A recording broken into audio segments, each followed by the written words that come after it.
ಕಾಂಗ್ರೆಸ್ನವ್ರ ಜೊತೆ ಕೈ ಜೋಡಿಸ್ಕೊಂಡು ಇವರು ನಾಮಪತ್ರನ ವಾಪಸ್ ತಗೊಂಡಿರೋದು ನಾವು ಪಕ್ಷದ ವರಿಷ್ಠರ ಗಮನಕ್ಕೆ ತಂದಿದ್ದೀವಿ.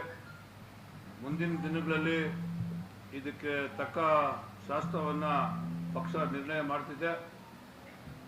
ಇವತ್ತು ಈ ರೀತಿಯಾದಂಥ ಅನಾಹುತ ಅಂದರೆ ಪಕ್ಷಕ್ಕೆ ಮೋಸ ಮಾಡೋದು, ತಾಯಿಗೆ ಮೋಸ ಮಾಡೋದು ಎರಡೂ ಒಂದೇ.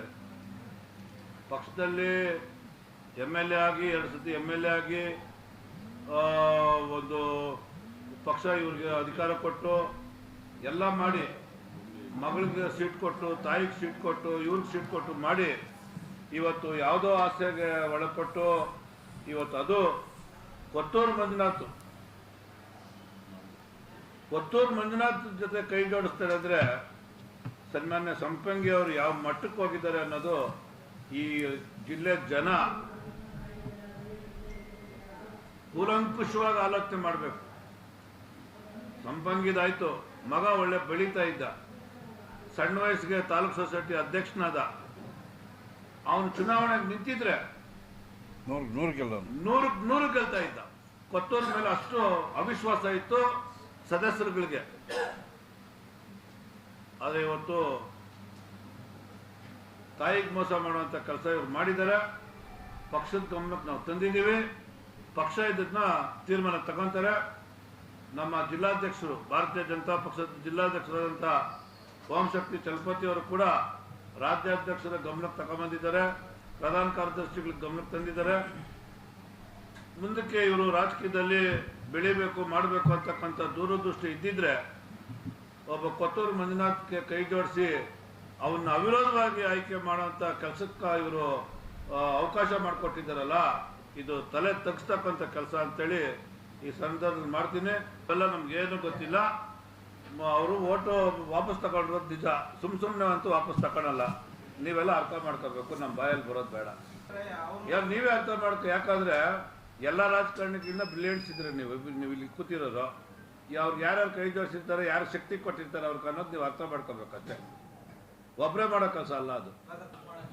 ಸಂಪಂಗಿ ಏನು ಸ್ಟೇಟ್ಮೆಂಟ್ ಮಾಡೋರಲ್ಲ, ವರ್ತೂರು ಪ್ರಕಾಶ್ ಸಹಕಾರ ಕೊಟ್ಟಿಲ್ಲ. ನಾನು ನೋಡಿದೆ ವಿಡಿಯೋ, ಬೆಗ್ಲೆ ಪ್ರಕಾಶ್ಗೆ ಮಾತಾಡಿದೆ, ಬಂಕ್ ಮಂಜಾಣ್ಗೆ ಮಾತಾಡಿ, ಎಲ್ಲ ಸುಳ್ಳೆ ಅಲ್ಲ. ಹೋಗಿ ನಾವು ಕೊತ್ತೂರು ಮಂಜುನಾಥ್ ಗೆಲ್ಲಿಸ್ತೀವ, ಓಟ್ ಹಾಕ್ಸ್ತೀವ. ಮುನಿಯಪ್ಪನ ಕೈ ಕೊತ್ತೂರು ಓಟ್ ಹಾಕ್ಸೋದು ಕತ್ಕೊಯ್ಕೊಳೋದು ಎರಡೂ ಒಂದೇನೆ. ಅವ್ರು ಯಾರು ಸೈನ್ ಹಾಕಕ್ಕೆ ರೆಡಿ ಇಲ್ಲ, ಓಟ್ ಹಾಕಕ್ಕೆ ರೆಡಿ ಇದ್ರು. ಸೀಕ್ರೆಟ್ ಬ್ಯಾಲೆಟ್ ಕೊತ್ತೂರು ಮೇಲೆ ಕತ್ಕಿತ್ತು, ನಾವು ಫೈಲೂರ್ ಆಗೋದ್ವಿ. ನಾವು ಸೂಚಕರಿಲ್ಲ. ನನ್ನ ಲೆಕ್ಕಾಚಾರಕ್ಕೆ ಜೋರಾಗಿ ನಡೆದೈತೆ. ನಮ್ಮ ಮೋದಿ ಸರ್ ಹೋಗಿ ಅಲ್ಲಿ ರಾತ್ರಿ 1:15 ಹಾಕ್ಬಿಟ್ಟು ಬಂದ್ರಲ್ಲ, ಸುಮಾರು ಜನ ಹೋಗ್ಬಿಟ್ರಲ್ಲ. ಇವತ್ತು ಅಲ್ಲಿ ಹೆಂಗೆ ನಡೀತು ಹಂಗೆ ಇಲ್ಲಿ ನಡೆದಿರೋದು. ರಾತ್ರಿ ದೊಡ್ಡವರೇ ಸೇರ್ಕೊಂಡ್ಬಿಟ್ರಲ್ಲ ಕೊತ್ತೂರು ಪರವಾಗಿ. ಮಣ್ಣು ತಿಂದ್ಬಿಟ್ರು, ಕೆಮ್ಮಣ್ಣು ಅಂದರೆ ನಾವು ಕಣ್ಣಲ್ಲಿ ನೋಡ್ತೀರ, ಇಷ್ಟು ತಗೊಂಡವ್ರೆ ಅಷ್ಟು ತಗೊಂಡವ್ರೆ ಅಂತ ಹೇಳೋಕ್ಕಾಗಲ್ಲ. ವಾಪಸ್ ತೆಗಿಬೇಕಾದ್ರೆ ಬೆಳಿಗ್ಗೆ 6 ಗಂಟೆಗೆ ಅನಿಲ್ಗೆ ರೈಟ್ ಹ್ಯಾಂಡು ಮುರಳೀಗೌಡ, ಮೈಲಾಂಡಹಳ್ಳಿ ಮುರಳಿ ಬೆಂಗಳೂರಿಗೆ ಹೋಗಿ ಅಲ್ಲಿ ಅವ್ರ ಮನೆಯಲ್ಲಿ ಕುತ್ಕೊಂಡು ಅಲ್ಲಿಂದ ಕರ್ಕೊಂಡು ಬಂದಿದ್ದು. 10 ಗಂಟೆಗೆ ಓಡಿ ಹೋಗಿದ್ದು AC ಆಫೀಸಲ್ಲಿ. 10 ಗಂಟೆಗೆ ತಗೊಂಡು ಮುರಳೀಗೌಡ ಜೊತೆನಲ್ಲಿ. ಇನ್ನು ಅಡ್ಜಸ್ಟ್ಮೆಂಟ್ ನಾನೇ ಮಾಡಿದ್ದು ಅಧ್ಯಕ್ಷನ. ಇವಾಗ ನಿಮ್ಗೆ ಅರ್ಥ ಆಗಿರ್ಬೇಕು ಯಾರು ತಗ್ಸವ್ರೆ ಅಂತ. ಏನು ಮೊನ್ನೆ ನಡೆದಂಥ DCC ಬ್ಯಾಂಕ್ ಚುನಾವಣೆ ಎಲ್ಲಿ TAPCMS ಇಂದ 9 ಮತದಾರರಿದ್ದರು. ನಮ್ಮ 2 ಜಿಲ್ಲೆಯಿಂದ, ಕೋಲಾರ ಚಿಕ್ಕಬಳ್ಳಾಪುರದಿಂದ 9 ಮತದಾರರಿದ್ದರು. ಅದರಲ್ಲಿ ಭಾರತೀಯ ಜನತಾ ಪಕ್ಷದವ್ರು ಇಬ್ಬರೇ. ಒಂದು ನಮ್ಮ ಕೋಲಾರ TAPCMS ಇಂದ ತಂಬಳ್ಳಿ ಮುನಿಯಪ್ಪನವರು ಭಾರತೀಯ ಜನತಾ ಪಕ್ಷ, KGF ಇಂದ ಸಂಪಂಗಿ ಅವ್ರ ಮಗ, ಅವರು ಅಲ್ಲಿಂದ ಡೆಲಿಗೇಟ್ ತಗೊಂಬಂದಿದ್ರು. ಇವರಿಬ್ಬರೇ. ಇನ್ನು 7 ಜನನೂ ಕಾಂಗ್ರೆಸ್ನಿಂದ ಗೆದ್ದಿದ್ದವರು. ತಂಬಳ್ಳಿ ಮುನಿಯಪ್ಪನೂ ಗೆಲ್ಲಕ್ಕಾಗಲ್ಲ, ಸಂಪಂಗಿ ಮಗನೂ ಗೆಲ್ಲಕ್ಕಾಗಲ್ಲ, ಇಬ್ಬರೇ. ಇಲ್ಲ ತಂಬಳ್ಳಿ ಮುನಿಯಪ್ಪನು ಸಂಪಂಗಿಗೆ ಸೂಚಕರು ಹಾಕಬೇಕು, ಇಲ್ಲ ಸಂಪಂಗಿ ಮಗ ಸಂಬಳಿ ಮುನಿಯಪ್ಪನ ಸೂಚಕರು ಹಾಕಬೇಕು. ಈ ಸಂದರ್ಭದಲ್ಲಿ ಸಂಪಂಗಿಯವ್ರು ನನಗೆ ಫೋನ್ ಮಾಡಿದ್ರು. ಇನ್ನೂ ಒಂದು 15 ದಿವಸ ಎಲೆಕ್ಷನ್ ಇದ್ದಂಗೆ, ನಿನ್ನೆ ಮೊನ್ನೆ ಮಾತಲ್ಲ ಇದು. ನಾನು ಅದೇ ನನ್ನ ಮಗನ ನಿಲ್ಲಿಸ್ಬೇಕು ಅಂತಿದ್ದೀನಿ, ನೀವೆಲ್ಲ ಸಪೋರ್ಟ್ ಮಾಡಬೇಕು ಅಂದಾಗ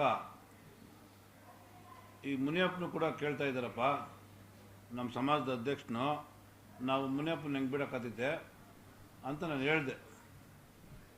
ಇಲ್ಲ ಅವನು ನಿನ್ನ ಮಗನೇ ಏನನ್ನು ಮಾಡಬೇಕು ಅಂದಾಗ, ಗೆಲ್ಬೇಕಾದ್ರೆ ಸಂಪಂಗಿ ಮಗನ ಗೆಲ್ಲಿ ತಂಬಳ್ಳಿ ಮುನಿಯಪ್ಪನ ಗೆಲ್ಬೇಕಾದ್ರೆ ನಮ್ಗೆ ಇನ್ನೂ 3 ಓಟ್ ಬೇಕು. ಒಟ್ಟು 5 ಓಟ್ ಬಂದರೆ ಗೆಲ್ಲಕ್ಕಾಗೋದು. ಸೂಚಕರನ್ನ ಯಾರನ್ನ ಹಾಕ್ಸ್ತೀಯ ಅಂತ ಕೇಳಿದೆ. ನಾನೇನೋ ಮಾಡ್ತೀನಿ ಅಂತ ಹೇಳಿದ್ರು. ಕಡೆ ಗೌರಿಬಿದ್ನೂರ್ಗೆ ಹೋಗಿ ಅಲ್ಲೊಬ್ಬರನ್ನ ಹಿಡಿದು ಸೂಚಕರನ್ನ ಹಾಕ್ಸ್ಬಿಟ್ರು.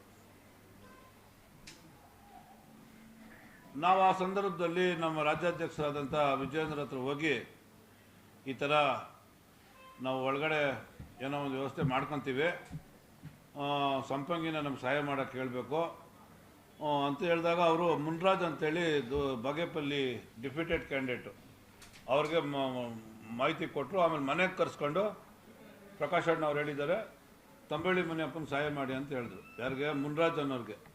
ಅವರು ನಮ್ಮ ಭಾರತೀಯ ಜನತಾ ಪಕ್ಷದ ರಾಜ್ಯದ ಪ್ರಧಾನ ಕಾರ್ಯದರ್ಶಿ ಮುನ್ರಾಜು. ಪ್ರಕಾಶ್ ಅಣ್ಣ ಹೇಳಿದ್ದಾರೆ, ತಂಬಳ್ಳಿ ಮುನಿಯಪ್ಪನಿಗೆ ಸಹಾಯ ಮಾಡಬೇಕು ಅಂತ ಸ್ಟ್ರಿಕ್ಟ್ ಆದೇಶ ಕೊಟ್ಟರು. ಅವರು ಆಮೇಲೆ ಅದನ್ನ ಸರಿಯಾಗಿ ವರ್ಕೌಟ್ ಆಗಲಿಲ್ಲ.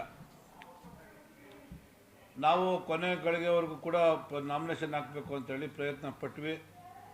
ನಮಗೆ ಸೂಚಕರು ಸಿಗದೆ ಹೋದ ಕಾರಣಕ್ಕಾಗಿ ನಾವು ಸೂಚಕರು ನಾಮಿನೇಷನ್ ಹಾಕಲಿಲ್ಲ. ಅವರು ನಾಮಿನೇಷನ್ ಹಾಕಿ ಹೊರಟೋದ್ರು. ನಾಮಿನೇಷನ್ ಹಾಕಿದಾಗಿಂದ ಅವ್ರು ವಾಪಸ್ ತಗೊಳ್ಳೋವರೆಗೂ, ಆ ಡೇಟಿಂದ ಈ ಡೇಟ್ವರೆಗೂ ನನ್ನ ಮೊಬೈಲ್ಗೆ ಸಂಪಂಗಿ ಅವ್ರು ಫೋನೇ ಮಾಡಿಲ್ಲ.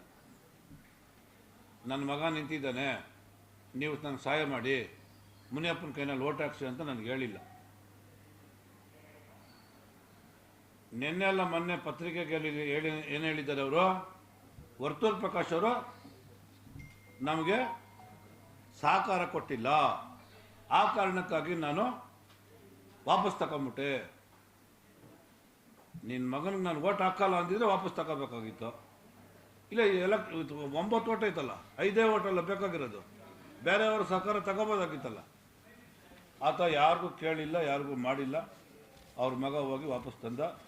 ನಾವು ಪಕ್ಷದ ವತಿಯಿಂದ ನಮ್ಮ ಮುನಿಯಪ್ಪನಿಗೆ ಪ್ರಯತ್ನ ಮಾಡಿದ ನಿಜ, ನಮಗೆ ಸೂಚಕರು ಸಿಗದೆ ಇರೋದ್ರಿಂದ ನಾವು ಇದ್ದಾಗೋದ್ವಿ.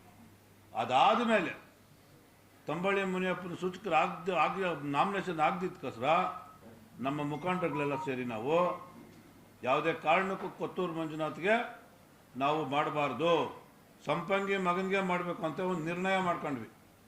ರಾಜ್ಯಾಧ್ಯಕ್ಷರಿಗೂ ಹೇಳಿದ್ವಿ, ಆಯಿತು ಮಾಡಿ ಅಂದ್ರೆ ಅವರು. ಇದಾದ ಮೇಲೆ ಸಂಪಂಗಿ ಮಗನಿಗೆ ಮಾಡಬೇಕು, ವೋಟ್ ಮಾಡಬೇಕು ನಾವು ಅಂತ ಆದಮೇಲೆ ನಾನು ಸಂಪಂಗಿಗೆ ನಾವು ನಿನ್ಗೆ ಮಾಡ್ತೀವಪ್ಪ ಅಂತ ನಾನು ಹೇಳಿಲ್ಲ. ಅವನು ಆತು ನನಗೆ ಫೋನ್ ಮಾಡಿಲ್ಲ.